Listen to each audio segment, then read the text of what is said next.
Brad, bumaba ka muna. Bumaba ka muna.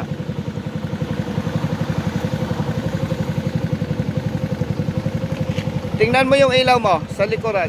Tingnan mo. Anong kulay? Kita mo? Tingnan mo yung kulay ng ilaw ng motorsiklo ko. Tumapigat dyan. Magkaiba. Sa batas, alin ang tama? Yung sa akin o yung sa'yo? Yung pula, ano? Gusto kong ipaalam sa'yo, sa gabi, pag sinusundan ka ng ibang sasakyan, masakit sa mata yan. Opo. No, masakit sa mata. Pangalawa, illegal. Okay? Araw-araw nasa biyahe ako, Brad. Pag nakita kita na ganyan pang ilaw niyan,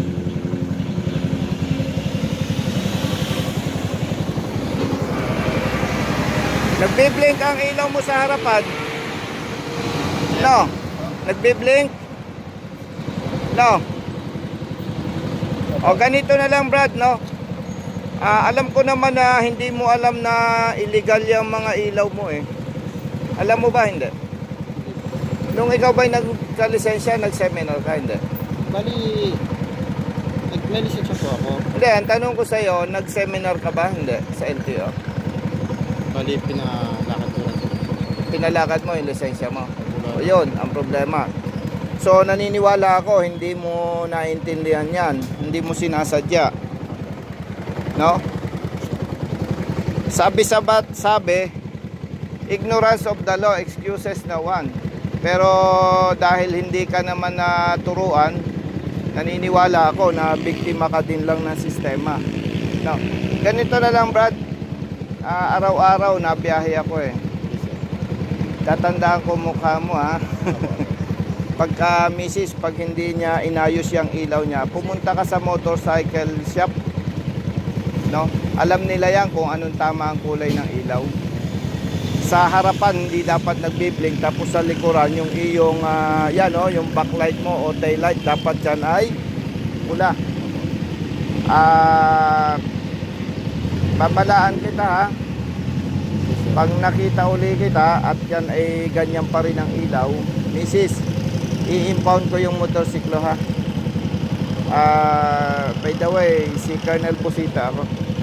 No? Parang gusto mong ituro yung ibang may mali, ano? Actually, marami kayo. Maraming violators, marami ang may paglabag, pero alam na alam ko na yung mga katulad nyo, biktima lang ng sistema. Okay? Kaya nga sabi ko, Brad, tandaan mo yung mukha ko, tatandaan din yung mukha mo. Tatandaan ko din yung mukha mo. At kapag ikaw ay nadaanan ko na ganyan, pwede na akong tumawag sa aking mga kasama para ipahuli ka at ipa-impound ang iyong motosiklo. Gusto mo bang mangyari pa yon? Sige po, sir. O sige.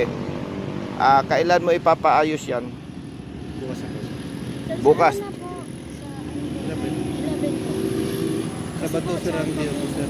Umirit ka pa ha. O sige, pagbibigyan kita ha. Sa May 12, pag na-enkwentro ko kayo, pwede ko na kayong ipa-impound ng motorsiklo. Ano? No? Ang hinihiling ko sa inyo, Brad, magkaisa tayo. Yung mali, yung labag, wag nating gawin. And Mrs., gusto kong sabihin sa inyo, Brad, ang multa ng ganyan, 5,000 pesos.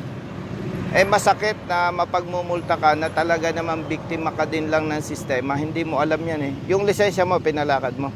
Opo, sir. Sinong naglakad? Sa ano, sir, pinalakad? Sa may complex. Saan nanggaling ang lisensya mo? Liado, sir, sa... Saan? Saan? Sa Santa Rosa. Santa Rosa? Wala namang LTO sa Santa Rosa. Tagapo. May LTO ba dyan? Hindi, yung babae po eh. Saan daw LTO niya nilakad dyan? Bali, ang nag-ano niya sa akin, sir, nag-upad. Kasamahan ko rin. Kasamahan mo rin. Opo. Magkano yung binayad mo? 1.5 po. 1.5. Opo. Gawa ng ano sir, hindi ako makabiyok ng Hindi ka maka-day off. opo. So ganito, no, bagamat mali, pero hindi kita sisisihin, sistema yan eh. No? Yung takbo ninyong mag-asawa, okay yon. Maganda ang takbo. Yung ayos lang ba? Hindi kaskasero, hindi mabilis, hindi kayo nakikipagkarera. Okay yon. May anak na ba kayo, Mrs.? 2 ang anak. Brad, ganito ha. Araw-araw may namamatay na rider. Yang mga namamatay na riders, libo-libo bawat taon. Ito ang tatandaan nyo. Huwag na huwag kayong matutokso na magpatakbo ng mabilis kahit nagmamadali. Dahil yung preno ninyo, hindi kaya yung halimbawa mabilis ang takbo mo, biglang may nagkat, hindi makakain ng preno. Kaya mapapansin ninyo, marami sa mga namamatay sa pagmumotorsiklo, durog. Bakit? Mabilis ang takbo, nagkaproblema, nagpreno, hindi kaya, humiga sa kalsada. May parating na truck, durog, sabog ang utak. O ngayon, ang rider pag namatay, masakit sabihin, pero ipalilibing na lang yon. Eh, sinong kawawa?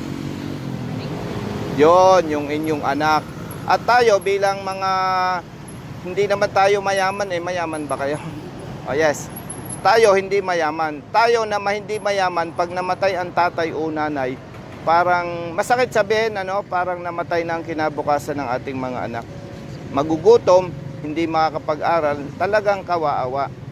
Kaya Brad, kung minsan mag-isa ka lang siguro, yung yabang ha, mukhang hindi ka naman mayabang, no? Nakikita ko sa mukha mo eh. Swerte si Mrs. eh, ano? No. Nakita ko na hindi ka presko, hindi ka kaskasero. Pero dahil may paglabag ka, kaya pinatabi kita. Actually, nagmamadali ako eh. O, pare-pareho tayo. Kaya lang, hindi baling medyo malate tayo sa ating pupuntahan. Ang importante, eh, may magawa tayong maganda, ano? So, natakot ka ba nung pinara kita? Hindi naman. Hindi naman. Ikaw, Mrs. Ba't ka matatakot? First time. Eh, by the way, ano, si Colonel Bosita. Salamat po sir. Good morning. Ingat ha. Sige po. Okay.